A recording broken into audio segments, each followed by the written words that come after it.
Baik, saya akan bacakan kebenaran firman Tuhan yang terambil dari kitab Imamat 20.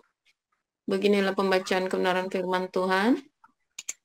Tuhan berfirman kepada Musa, engkau harus berkata kepada orang Israel, setiap orang, baik dari antara orang Israel maupun dari antara orang asing yang tinggal di tengah-tengah orang Israel, yang menyerahkan seorang dari anak-anaknya kepada Molok, pastilah ia dihukum mati, yakni rakyat negeri harus melentari dia dengan batu. Aku sendiri akan menentang orang itu dan akan melenyapkan dia dari tengah-tengah bangsanya, karena ia menyerahkan seorang dari anak-anaknya kepada Molok, dengan maksud menajiskan tempat kudusku dan melanggar kekudusan namaku yang kudus.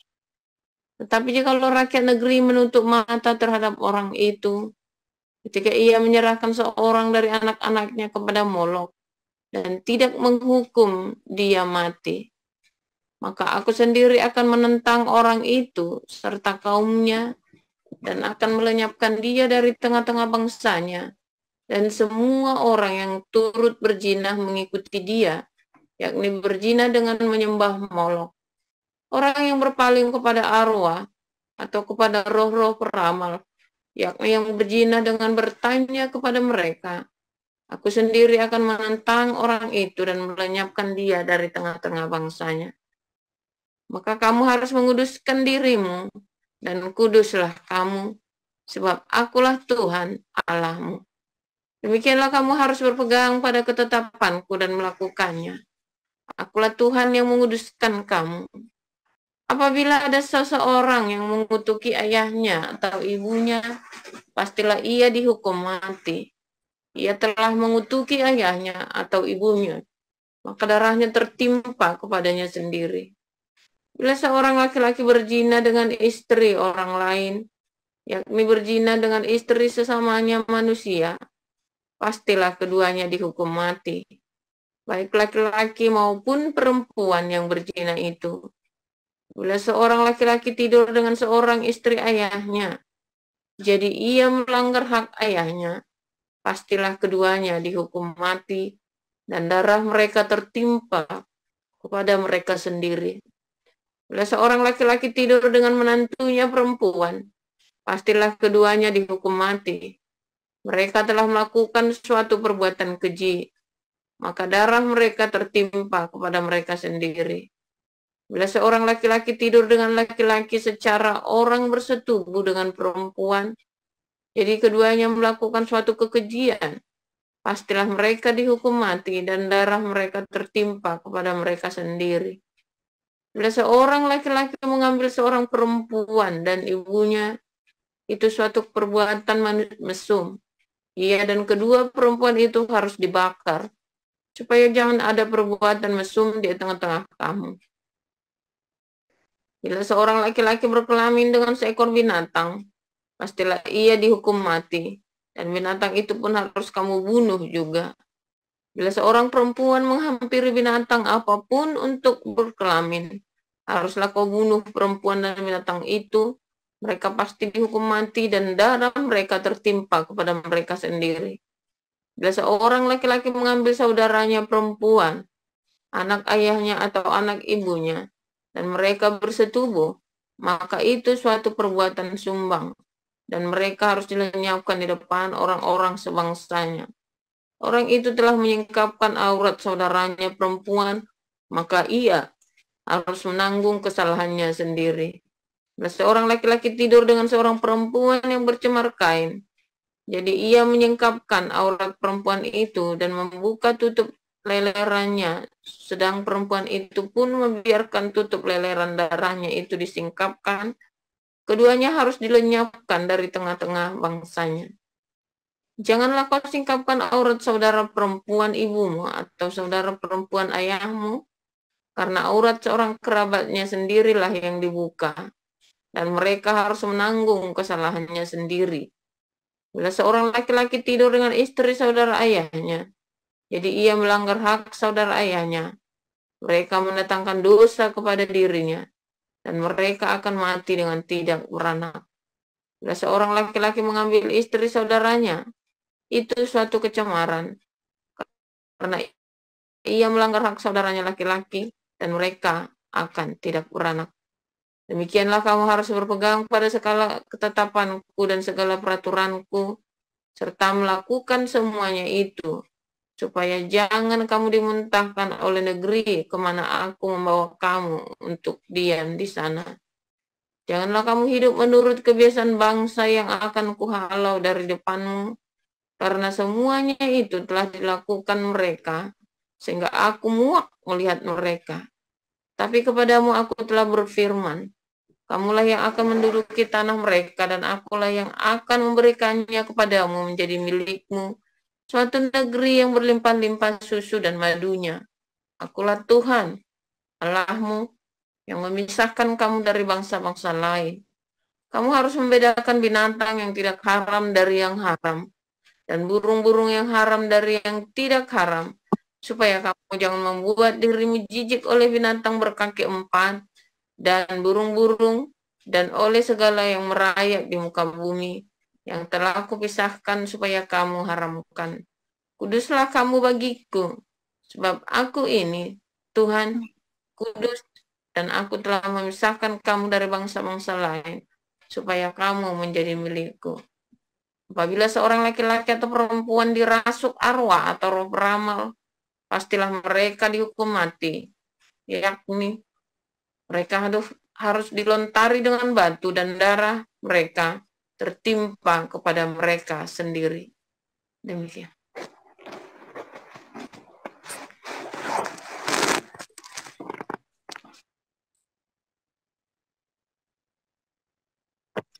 Kisah Para Rasul 5 ayat 1 sampai 42. Ada seorang lain yang bernama Ananias. Ia beserta istrinya Safira menjual sebidang tanah. Dengan setahu istrinya, ia menahan sebagian dari hasil penjualan itu, dan sebagian lain dibawa dan diletakkannya di depan kaki rasul-rasul.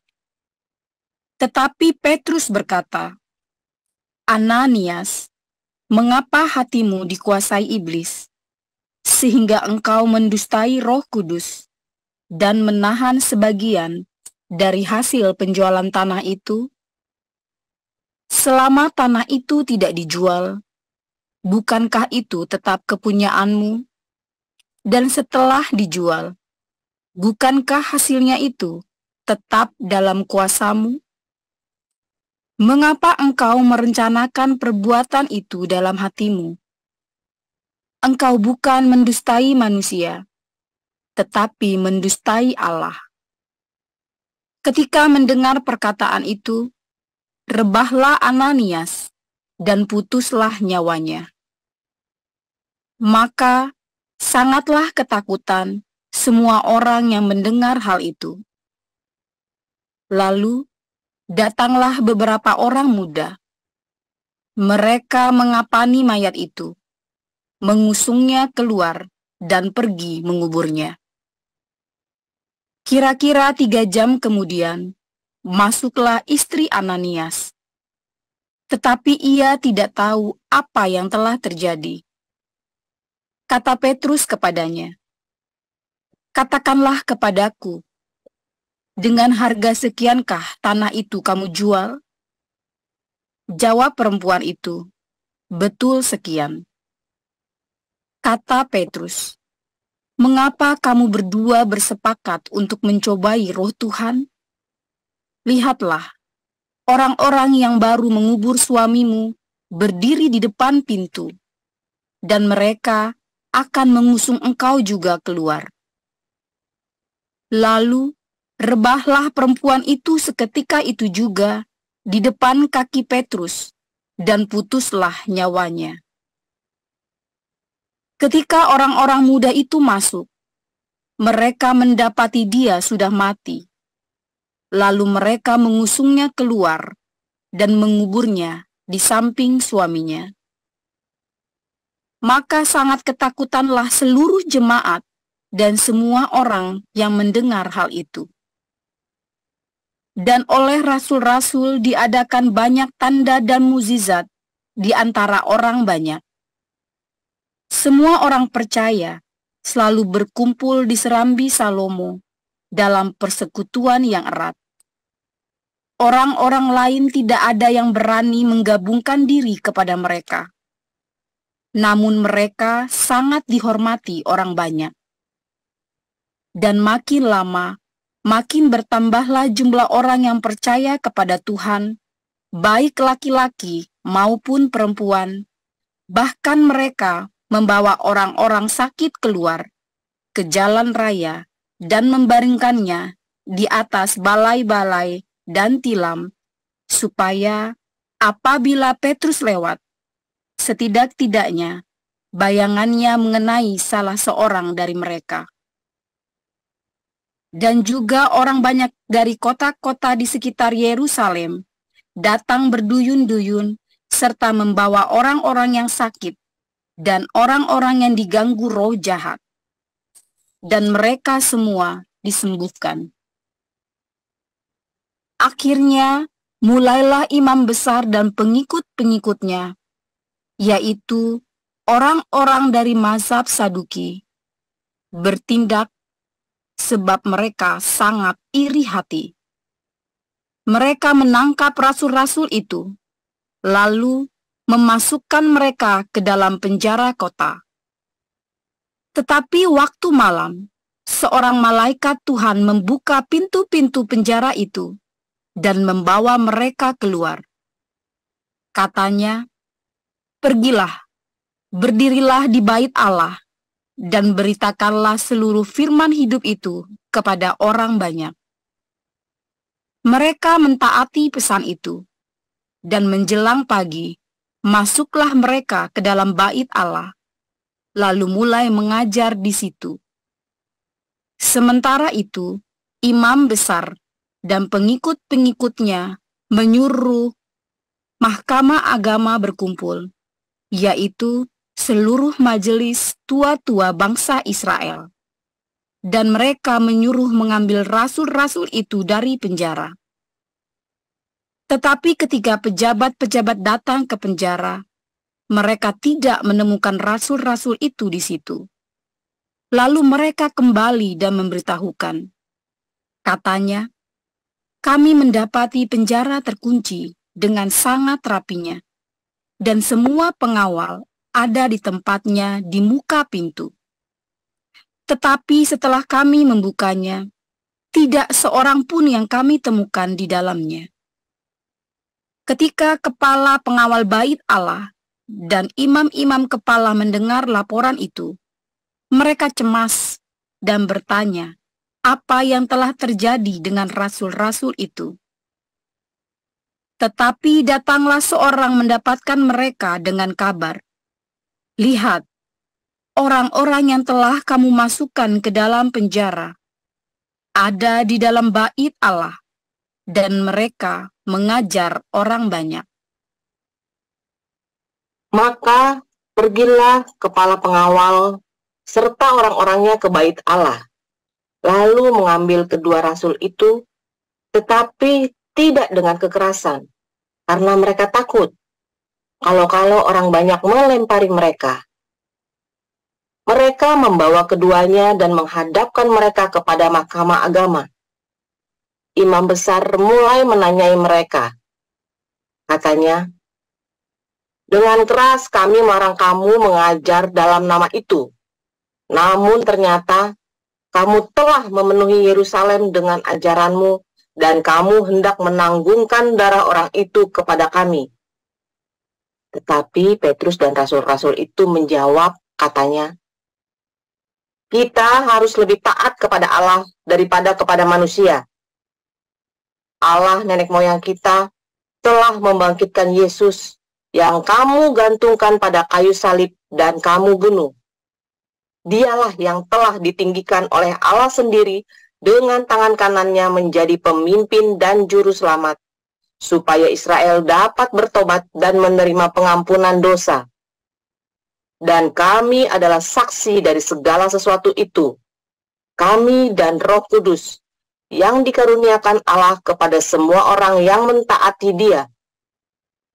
Mendengar perkataan itu, sangatlah tertusuk hati mereka, dan mereka bermaksud membunuh rasul-rasul itu.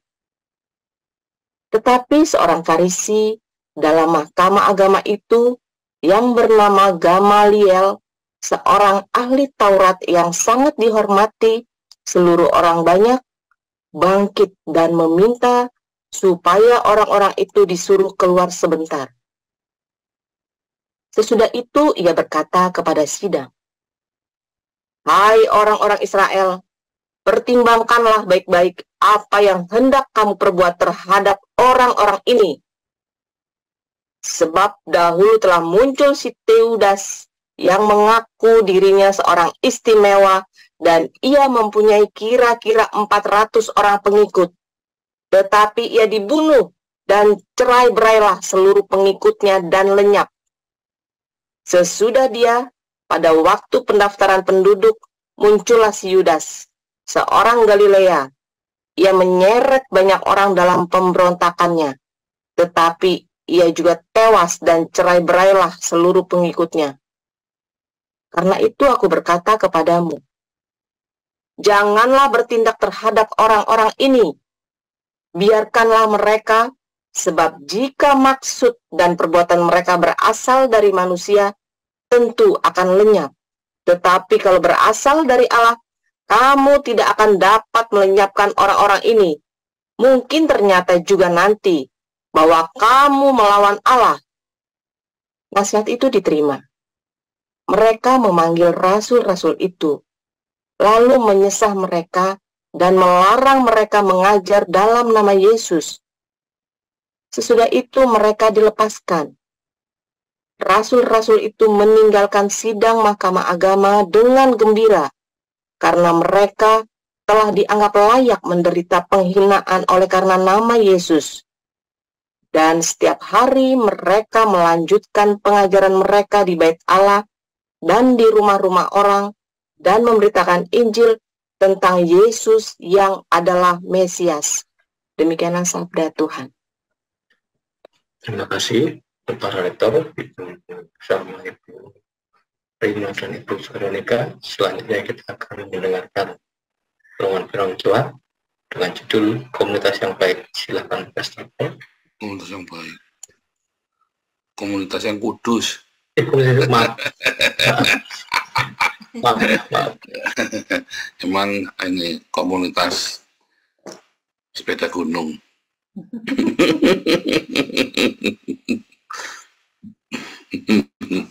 Luar biasa firman Tuhan, selalu baru setiap hari ketika kita menanti-nantikan Tuhan dengan penuh cinta dan di dalam kekudusan, ya saudara. Saudaraku, setiap hari kita belajar ya tentang diakonia, hidup sederhana, bagaimana kita hidup mengasihi Tuhan, mengampuni, ya dengan cara mengampuni musuh-musuh dan memberkati musuh-musuh kita. Kita hidup juga bagaimana menjaga kekudusan dalam hidup kita pribadi, dalam pernikahan, kekudusan dalam setiap aspek kehidupan kita, ya dalam bekerja, integritas, kapabilitas, kredibilitas, ya kejujuran kita, bukan cuma jujur ya. Kalau kerja jujur nggak cukup, rajin, nggak cukup jujur sama rajin, ada kerendahan hati di sana, ya. Gaya hidup orang Kristen itu apa? Kerja. Bekerja itu gaya hidup orang Kristen ya. Dari mulai bekerja, kemarin Pak Dr. Sumantri ya sedang mengajar pemuridan ya. Gaya hidup orang Kristen adalah bekerja. Bekerja dengan penuh cinta, bekerja dengan dengan penuh cinta, bekerja dengan kejujuran, bekerja dengan kebersahajaan, dengan kerendahan hati. Ya, udah diajarin ya kemarin ya. Nah, saudara, hari ini kita belajar komunitas. Kita ini adalah sebuah komunitas kita. Saya sudah berkali-kali ya, saudara, ya memberikan contoh. Apabila hidupmu benar, yang kamu lakukan adalah sesuai dengan apa yang Tuhan kehendaki dalam hidupmu, kamu jangan takut dengan fitnahan apapun. Jangan pernah takut dengan cemoohan apapun, jangan pernah takut dengan boikot apapun. Saya sebetulnya belajar dari saya masih muda sekali ya, umur 24 tahun saya sudah belajar tentang boikot, cemoohan. Saya sering cerita ya, saya full time di sebuah gereja yang cukup besar, dan ini orang-orang full timer ini katanya hamba Tuhan tapi suka boikot orang ya. Aneh ya, hamba Tuhan tapi intriknya luar biasa ya. Intrik politik, boikot-boikotan sampai saya ngeliatnya sampai pusing ya. Tetapi Tuhan kasih kemenangan buat saya. Saya tidak mengharapkan saya tidak pernah mencari ngadu-ngaduin orang, tapi Tuhan sendiri yang membela saya. Ya, saudara, kalau saudara bekerja dan Anda melakukan kehendak Tuhan, Anda hidup di dalam kekudusan, jangan pernah goyah hatimu, saudara. Jangan pernah goyah hatimu. Ketika kamu goyah hatimu, maka semua yang kamu perjuangkan itu sia-sia. Tetapi ketika kamu hatimu tetap teguh, ya, maka apa saudara, Tuhan akan membela kamu. Pembelaan dari surga. Saya sering ngomong apa? Semesta akan membelamu. Ya, kalau kamu tidak percaya dengan Tuhan, Anda yang dengarkan YouTube-nya nih ya, kalau kamu tidak percaya adanya Tuhan, saya kasih tahu, semesta alam ini akan membelamu. Mengapa? Karena Yesus Kristus adalah Jehovah Sebaot, Tuhan semesta alam.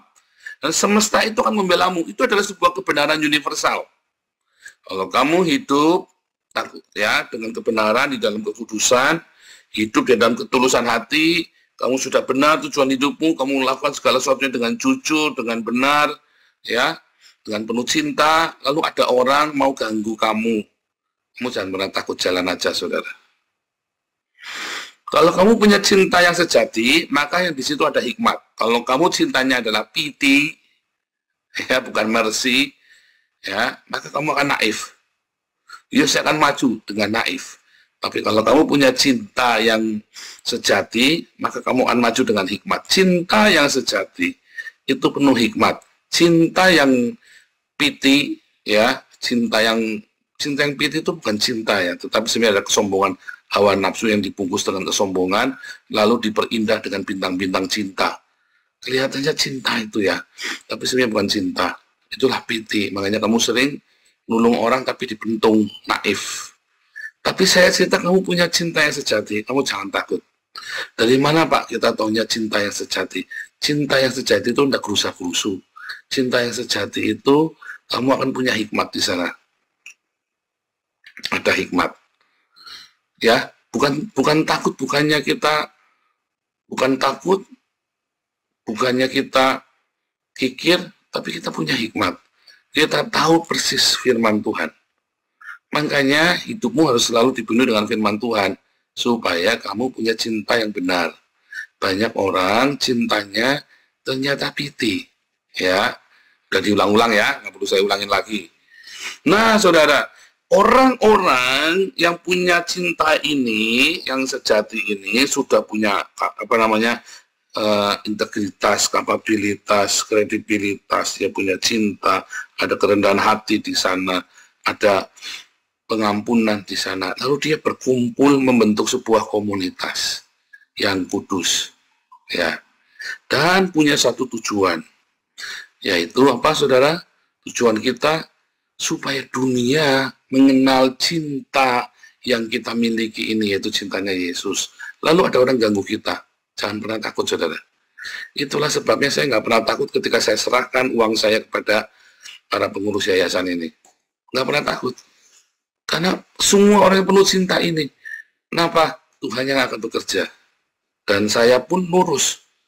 Jadi, ya, kalau kitanya nggak lurus, ya nanti kita ketemunya sama orang nggak lurus.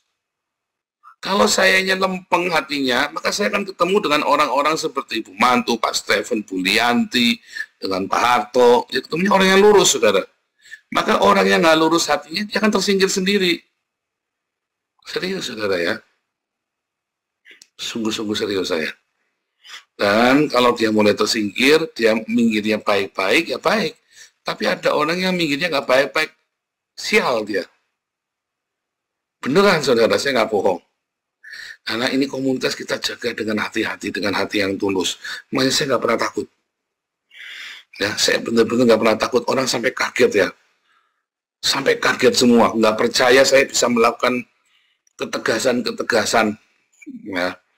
Kalau saya kasih kesempatan itu bukan karena saya bego, saudara ya. Karena saya selalu bilang, saya orang jahat. Tuhan kasih saya kesempatan. Ya, tetapi ketika Anda benar-benar mempermainkan, maka sebetulnya bukan saya loh, Tuhan yang bikin orang ini, ya nggak boleh. Kita terlindung pokoknya, entah dengan cara bagaimana Tuhan melindungi dari orang-orang seperti Ananias Safira yang ingin mengambil keuntungan. Ananias Safira ini kan melihat si Barnabas orang Lewi itu kan ngasih uang, lalu dia langsung tenar begitu kan, saya juga mau nih, ya kan, ditahan uang separuh tapi ngomongnya semuanya, supaya dia dapat nama kan. Sebetulnya dia nggak perlu ngasih uang dan bilang ini separuh, udah bilang aja begitu ya. Tapi orang ini karena itu tadi ya, karena hatinya nggak lurus. Ini sudah semuanya padahal separuh, dan itu sebenarnya kan dia nggak perlu kasih juga nggak apa-apa kan. Nggak perlu kasih kan juga nggak apa-apa, nggak ada yang minta. Tapi dia memanipulasi komunitas. Itu yang namanya memanipulasi. Komunitas yang kudus itu, jangan takut saudara. Bahkan omongan-omongan ya, dari luar, dari orang Kristen sendiri yang ngata-ngatain kita dan komunitas kita, ini pada apes kan. Bukan Tuhan yang bikin apes, bukan kita yang nyilakain dia. Saya diem aja, sengaja saya diem aja. Dan saya tunjukkan kepada, lihat ya. Sebentar lagi nih. Kan saya hanya memberikan tahu, saya tidak ngutukin, saya tidak mengharapkan, tapi saya lagi ngajarin Anda, supaya Anda jangan takut. Ketika kamu ada di dalam komunitas yang kudus, lakukanlah hal yang baik, lakukanlah yang kudus. Kamu akan diberkati berlipat kali ganda di dalam tracknya itu. Begitu kamu nyimpang dikit, bablas kamu saudara. Jangan nyimpang, jangan berusaha memanipulasi komunitas. Ya, jangan menyimpang, jangan belok. Udah ikutin track yang sudah jalan. Saya dulu di awal komunitas ini berdiri, saya bilang, suatu hari komunitas kita akan naik next level. Cerita Ananias Safira ini dulu 2 tahun yang lalu kita pernah belajar ya. Nanti suatu ketika kita ada di dalam komunitas yang kudus. Jangan main-main. Kamu main-main, kamu cilaka nanti. Karena kamu disambar sama iblis.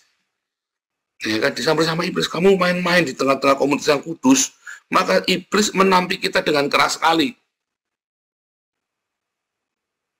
Dan komunitas ini makin lama makin menjadi berkat bagi banyak orang.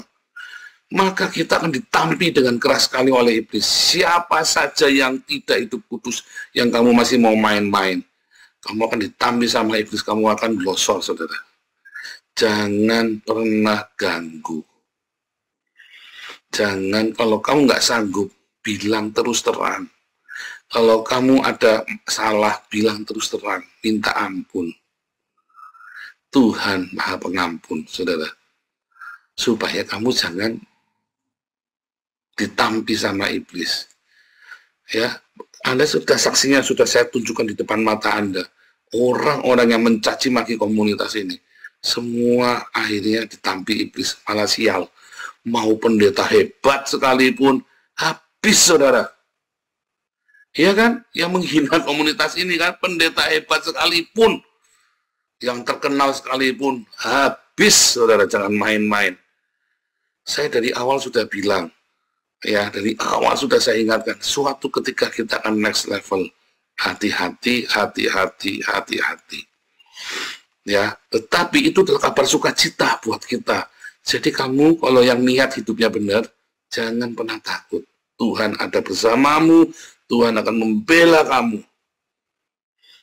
Ya, itulah sebabnya, ya, aduh luar biasa sekali ya. Saya lihatin ya selama 3 tahun perjalanan komunitas kita ya. Penyertaan Tuhan yang luar biasa. Bagaimana Tuhan pilih Anda dan pulihkan hidup Anda semuanya. dan kita menjadi banyak sekali, menjadi berkat bagi banyak orang. Banyak orang dipulihkan, banyak orang yang ditolong, banyak orang yang diberkati, banyak orang yang dimenangkan. Kemarin yang nanya siapa ya? Kemarin yang tanya siapa ya? Yang Marcel ya, Marcel bagus pertanyaannya. Kalau misalnya, ini kan project man office-nya Pak Paul. Apakah kami yang membantu proyek ini, kami juga mendapat berkatnya?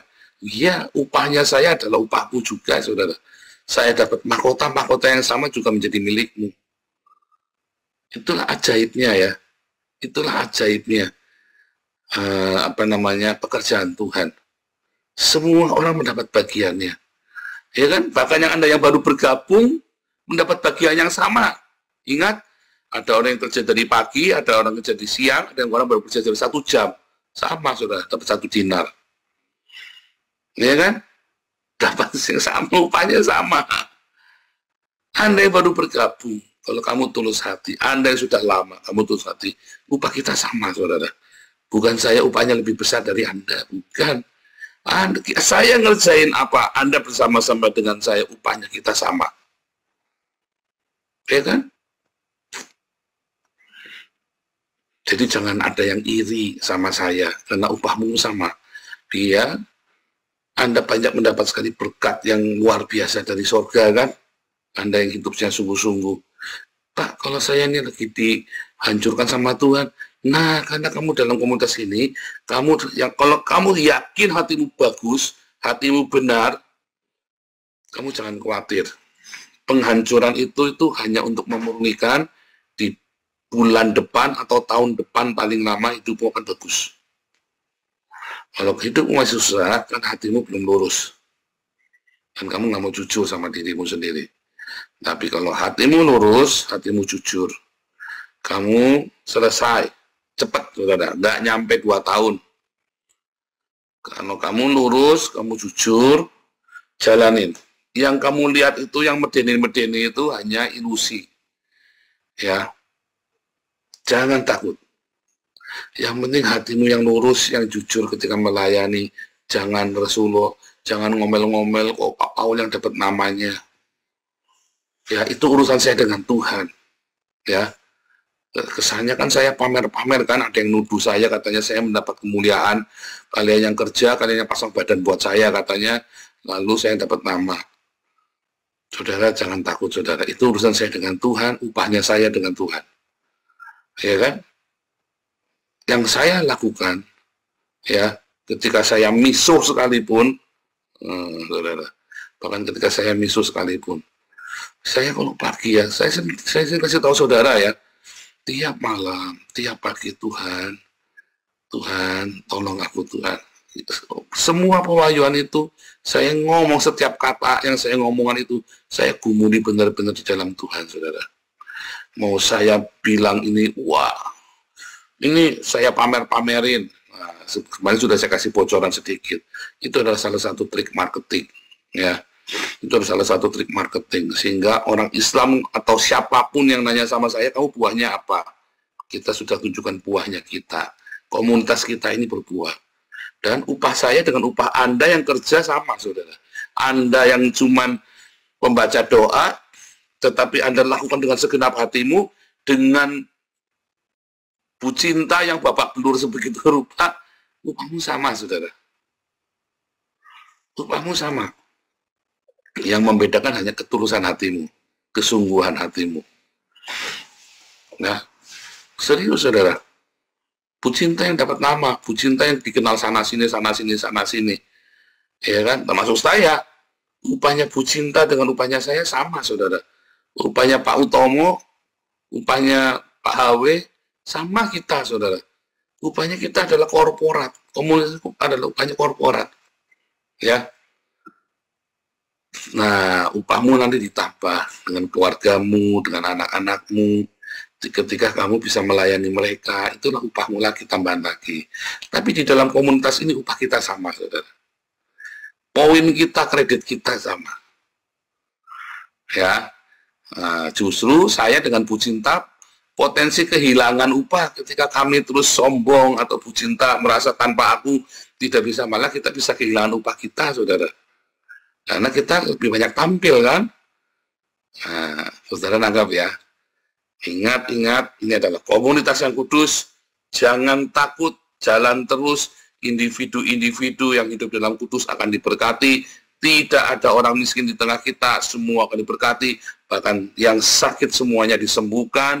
Yang ada di dalam kesulitan semua akan mendapat pertolongan dari Tuhan Yesus. Orang-orang yang sedang dalam banyak sekali masalah, di dalam nama Yesus Tuhan selesaikan masalahmu, segala sakitmu, segala hutangmu, segala pergumulan hidupmu akan beres di dalam komunitas yang kudus ini, saudara. Yang penting jaga hatimu selalu melekat erat sama Tuhan di dalam kekudusan, dalam ketulusan hati. Ya, aletheia. Tuhan Yesus memberkati.